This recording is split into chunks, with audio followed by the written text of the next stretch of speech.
One of the places I found coaching to be really incredibly useful is with young people. We work a lot with teachers in schools all over the world, Hong Kong, various countries, and schools here. And the teachers have found it invaluable to add to their teaching techniques, as well as to develop their teams, of course. The head teachers have found it really useful. And most of all, one of the most exciting involvements has been working with charities. I'm involved with a charity called the Ministry of Entrepreneurship, and I've designed a program which runs 5 times a year, where we have kids on it who are sponsored by people like Kids Co and Centrepoint, and we get them really when they're about 18 to 25, and they've been kind of saved by these charities. They're kids who were on the streets or drug addicts, gang leaders. You know, we've had people with scars from when they were in knife gangs and so on. And they have got to the point where they say, right, I want to join society, I want a job, I want to study, I want to be someone, I want a normal life. And of course, most of them have never had any role models where they could learn how to communicate, even how to have a sentence. Some of them come from backgrounds where the only language is shouting and beating.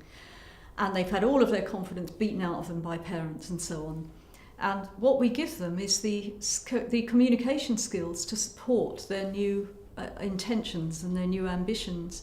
And I've heard them say things like, oh, if I'd had these skills when I got into trouble, I wouldn't have got into trouble. And this work, getting involved in this work for me, was inspired by a young guy we had on an Arts Council course once, who was sponsored to be on it. He ran an Arts Council music studio in London, in an area where there were lots of stabbings. And when he did his sort of final closing from the course, where everyone says what they've got out of the course, when he'd learnt coaching skills, he said, well, I live in an area where there were lots of street stabbings, and I've realised that before the knives, there are words, and the words lead to the knives. And he said, with these new skills, I can stop this at the word stage, so we won't get to the knives. And I was absolutely blown away with this, and I thought, I've got to somehow get coaching out of the corporate world, where it's very expensive to do it. We run open courses, it's very expensive to come on them. You have to be quite a senior manager to be able to learn coaching skills. And I thought, I want to get it out to the world where it's needed, to people who can't pay for it. And so the next step, I went to Crisis for Christmas and did a couple of days there after Christmas. And I ran communication skills workshops. And when I wasn't running a workshop, I just went and chose people who looked particularly miserable, and just went and sat next to them and talked to them in a coaching style, relaxed coaching style of conversation.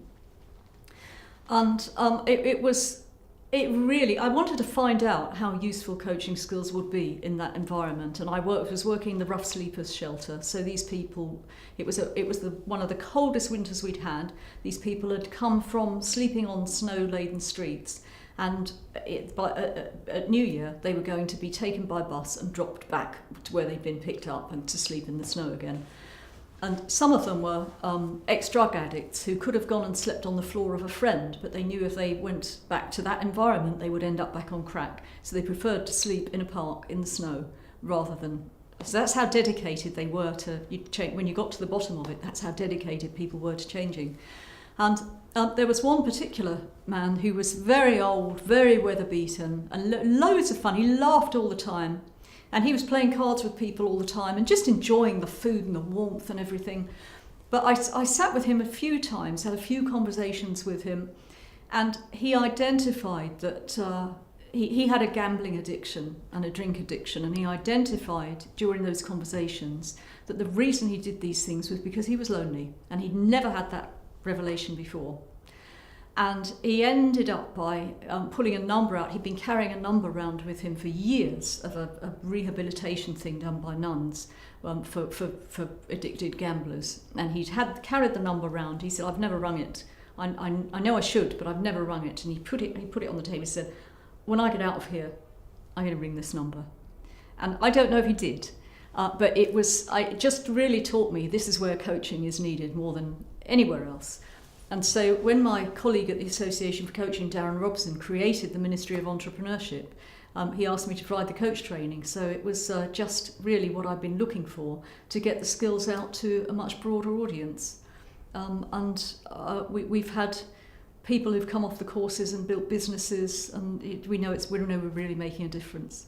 So it's great to know that coaching can make such a difference.